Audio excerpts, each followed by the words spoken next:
श्रीमद् भगवत गीता के इस भाग में अध्याय 17 और 18 को पूरा किया गया है। यह भगवत गीता का 17वां अध्याय है। इसे श्रद्धा त्रय विभाग योग भी कहते हैं।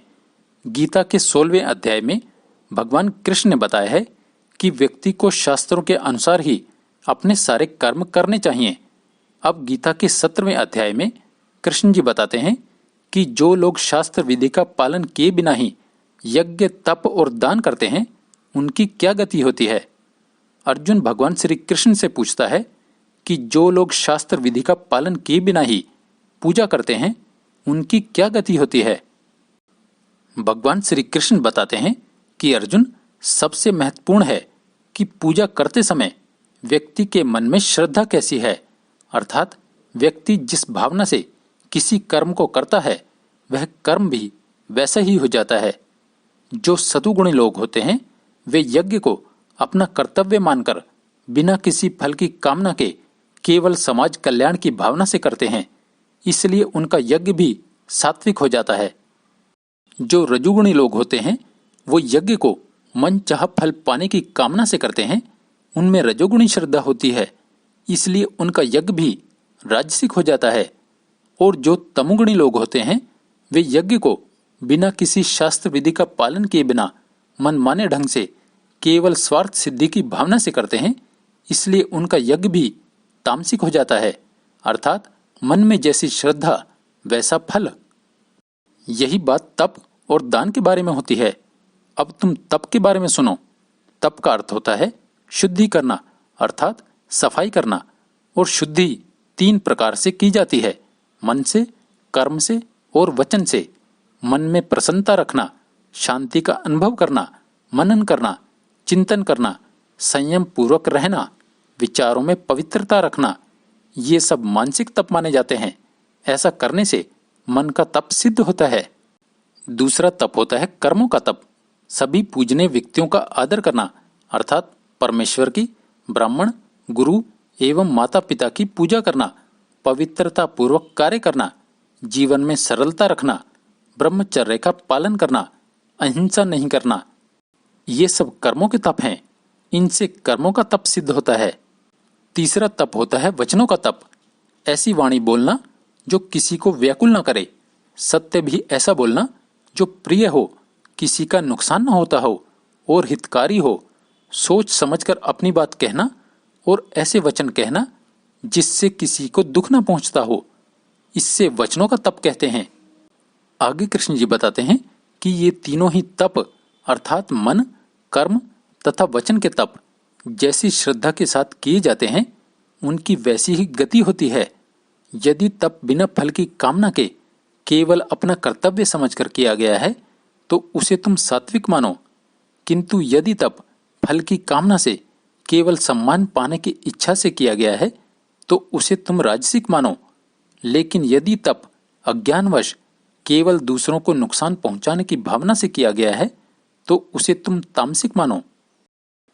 इसी प्रकार से अब तुम दान के बारे में समझो।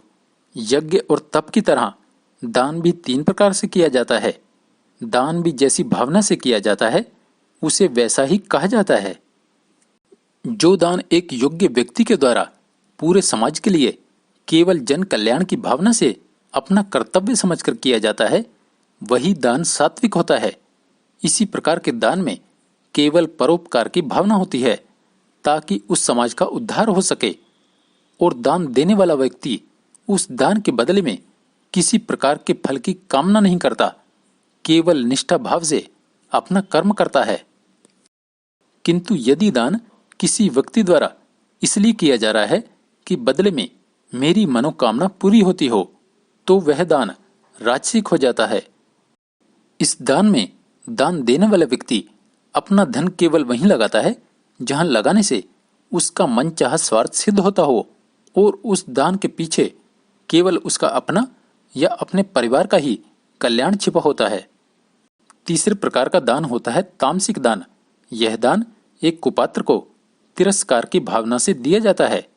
इस प्रकार के दान के पीछे कुछ ऐसी भावना होती है कि दान भी हो जाए, भले ही बदले में दान लेने वाले का नुकसान ही क्यों न होता हो। अब क्योंकि यह दान मन में बुरी भावना रखते हुए किया गया है, इसलिए ऐसे दान से दान लेने वाले का भी और दान देने वाले का भी दोनों का बुरा ही होता है। हे अर्जुन, अब तुम यज्ञ, तप और दान के बारे में उस ज्ञान को समझो जिससे ये तीनों कर्म सिद्ध माने जाते हैं।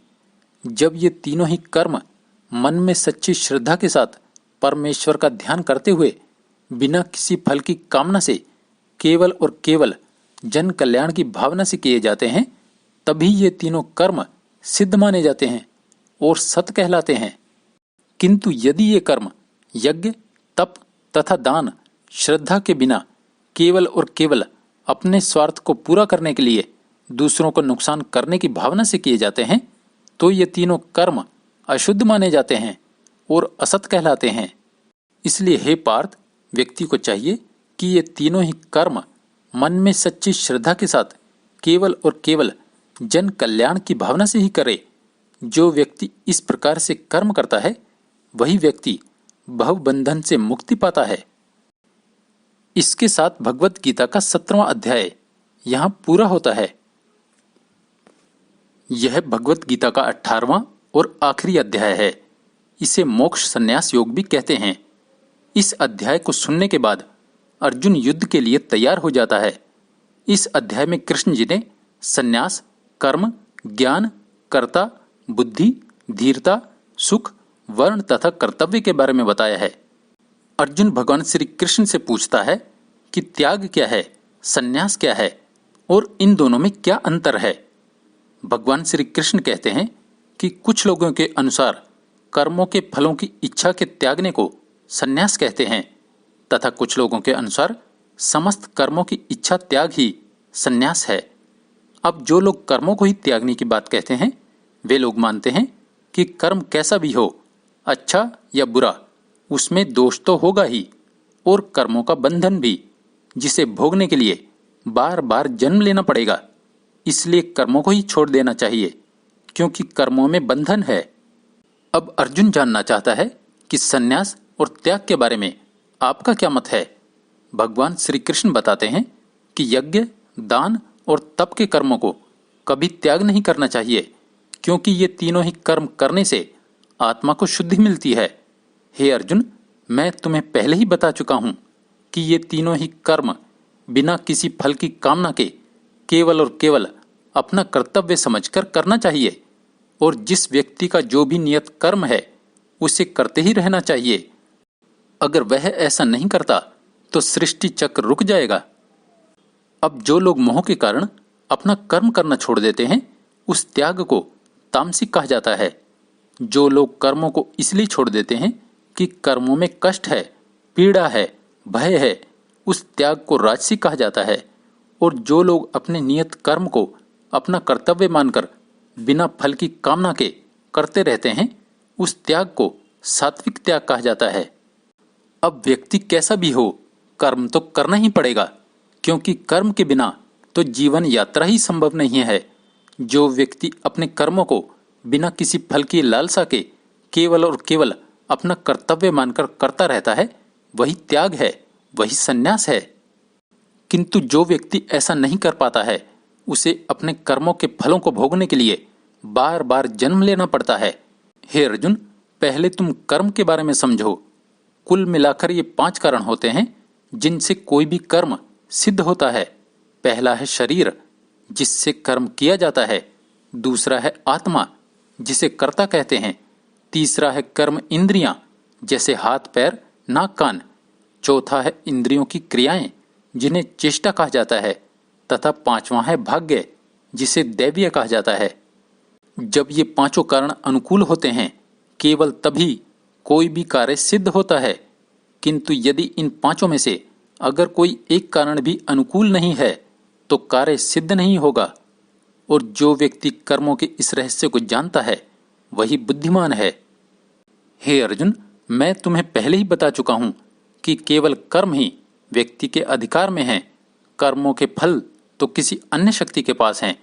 इसलिए बुद्धिमान व्यक्ति कर्म तो करता रहता है, लेकिन कर्मों के फलों की आसक्ति में अपने आप को नहीं बांधता। ऐसा व्यक्ति बुरे से बुरा कर्म करता हुआ भी मुक्त रहता है। हे अर्जुन, कर्मों के फलों के बंधनों से मुक्ति पाने का एकमात्र साधन है कि तू अपने आप को ईश्वर का उपकरण मानकर अपना कर्म कर, क्योंकि वास्तव में तो सारे कार्य मेरे द्वारा ही किए जाते हैं। अब कृष्ण जी अर्जुन को 3 प्रकार के ज्ञान के बारे में बताते हैं। जो व्यक्ति सभी जीवों में ईश्वर को देखता है उसे सात्विक ज्ञान कहते हैं। जो व्यक्ति यह मानता है कि अलग अलग जीवों में अलग अलग जीवात्मा है उसे तू राजसिक मान। और जो व्यक्ति केवल शरीर को ही सब कुछ मानता है, आत्मा और परमात्मा को नहीं, उस ज्ञान को तू तामसिक मान। आगे भगवान कर्म के बारे में बताते हैं। जो कर्म कर्तव्य मानकर किया जाता है उसे सात्विक कर्म कहा जाता है। जो कर्म केवल इच्छा पूर्ति के लिए किया जाता है उसे राजसिक कहा जाता है, तथा जो कर्म दूसरों का नुकसान करने के लिए किया जाता है उसे तामसिक कहा जाता है। इसके बाद भगवान कर्ता के बारे में बताते हैं। जो कर्तापन के अहंकार से मुक्त रहता है, जो अपने कर्मों को धैर्य और उत्साह से तो करता है, लेकिन सफलता मिलती है तो उसे खुशी नहीं होती और असफलता मिलती है तो उसे दुख नहीं होता, ऐसे कर्ता को सात्विक कर्ता कहा जाता है। दूसरी प्रकार के कर्ता वो होते हैं जो केवल भोग विलास के लिए ही कर्म करते हैं, लोभी हैं, दूसरों से ईर्ष्या रखते हैं, केवल लाभ पाने की इच्छा से काम करते हैं। वे लोग जब काम बन जाता है तो खुशी मनाते हैं और जब काम बिगड़ जाता है तो दुख में डूब जाते हैं। ऐसे कर्ता को राजसिक कर्ता कहते हैं।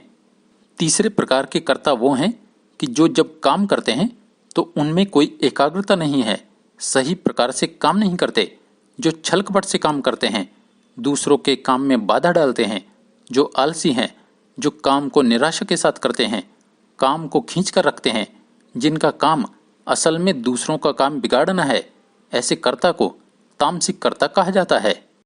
इसी प्रकार से भगवान ने 3 प्रकार की बुद्धि भी बताई है। जो बुद्धि ठीक ठीक निर्णय लेती है कि क्या करना उचित है और क्या अनुचित, जो कर्तव्य और अकर्तव्य के भेद को जानती है, उसे सात्विक बुद्धि कहते हैं। दूसरे प्रकार की बुद्धि वो है जो धर्म अधर्म तथा कर्तव्य और अकर्तव्य को समझ नहीं पाती, उसे राजसिक बुद्धि कहते हैं। और तीसरी प्रकार की बुद्धि वो है जो अज्ञान से ढकी रहती है, अधर्म को ही धर्म मानती है, उसे तामसिक बुद्धि कहते हैं। इसी प्रकार से भगवान ने 3 प्रकार की धीरता भी बताई है। धीरता का मतलब होता है धारण शक्ति। ऐसी धीरता जो मन, प्राण तथा इंद्रियों को भटकने नहीं देती और ध्यान के द्वारा स्वयं में ही स्थिर करती है, ऐसी धीरता को सात्विक धीरता कहा गया है। दूसरी प्रकार की धीरता वो होती है जो मनुष्य को धर्म, अर्थ और काम के फलों से बांध कर रखती है, उसे राजसिक धीरता कहा गया है। और तीसरी प्रकार की धीरता वो होती है जिसके द्वारा व्यक्ति निंद्रा, भय, शोक, निराशा, दुख तथा उदंडता को नहीं छोड़ता, उसे तामसिक धीरता कहते हैं। इसी प्रकार से भगवान ने 3 प्रकार के सुख भी बताए हैं। पहली प्रकार का सुख है वो सुख जो आत्म तत्व को जानने के बाद मिलता है, जो शुरू में तो विष के समान कड़वा लगता है लेकिन बाद में अमृत के समान मीठा लगता है। ऐसे सुख को सात्विक सुख कहा गया है। दूसरी प्रकार का सुख होता है वो सुख जो इंद्रिय तृप्ति के बाद मिलता है, जो शुरू में तो अमृत के समान मीठा लगता है लेकिन बाद में विष के जैसा कड़वा लगता है, उसे राजसिक सुख कहते हैं। तीसरे प्रकार का सुख है वो सुख जो व्यक्ति को भ्रम में डाले रखता है। ये सुख निंद्रा, भय, आलस्य तथा मोह से उत्पन्न होता है। ये सुख व्यक्ति को शुरू से आखिर तक केवल और केवल दुखी देता है। ऐसे सुख को तामसिक सुख कहा गया है। इसके बाद भगवान ने स्वभाव, वर्ण तथा धर्म के बारे में बताया है। भगवान बताते हैं कि ब्राह्मण, क्षत्रिय, वैश्य तथा शूद्र का विभाजन उनके गुणों द्वारा किया गया है। ये चारों ही सामाजिक व्यवस्था के आवश्यक अंग बताए गए हैं। अगर इन चारों में से कोई एक भी वर्ण सही प्रकार से अपना कार्य नहीं करता या काम करना बंद कर देता है तो सामाजिक व्यवस्था भंग हो जाती है। कृष्ण जी बताते हैं कि तप, संयम और ज्ञान अर्जन करके अन्य वर्णों को शिक्षा प्रदान करना ब्राह्मणों द्वारा की जाने वाली पूजा है, जिसे मैं स्वीकार करता हूँ। धर्म युद्ध करना और समाज में शांति व्यवस्था बनाए रखना ये क्षत्रियों द्वारा की जाने वाली पूजा है, जिसे मैं स्वीकार करता हूँ। व्यापार करना, व्यापार में पूरी ईमानदारी बरतना वैश्यों द्वारा की जाने वाली पूजा है, जिसे मैं स्वीकार करता हूँ। और शूद्रों की पूजा उनकी सेवा भाव में निहित है, जिसे मैं स्वीकार करता हूँ। किंतु यदि कोई भी वर्ण अपने अपने नियत कर्म को सही प्रकार से नहीं करता तो वह पाप का भागी है, और यदि चारों वर्ण के लोग अपना अपना काम ठीक ढंग से नहीं करते तो पूरे समाज की व्यवस्था भंग हो जाती है।